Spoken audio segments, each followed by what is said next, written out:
घरकुलासाठी लाच, ग्रामपंचायत अधिकारी व शिपाई रंगेहात एसीबीच्या जाळ्यात। पंढरपूर प्रतिनिधी शंकर जाधव। दिनांक 16 मार्च 2026 रोजी सोलापूर जिल्ह्यातील पंढरपूर तालुक्यातील उंबरगाव येथे लाचलुचपत प्रतिबंधक विभागाने मोठी कारवाई करत ग्रामपंचायत अधिकाऱ्यासह शिपायाला रंगेहाथ पकडले आहे।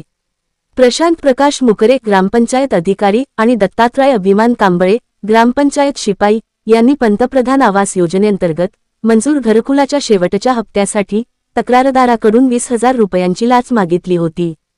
तडजोडीनंतर 12,000 रुपयांवर व्यवहार ठरवण्यात आला। दिनांक मार्च 16 रोजी एसीबीच्या सोलापूर पथकाने सापळा रचून दत्तात्रय कांबळे यांना 12,000 रुपये स्वीकारताना रंगेहाथ पकडले।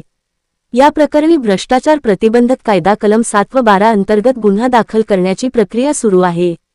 ही कारवाई पोलीस निरीक्षक रवींद्र लांभाते आणि शैलेश पवार यांच्या पथकाने वरिष्ठ अधिकाऱ्यांच्या मार्गदर्शनाखाली यशस्वीरित्या पार पाडली।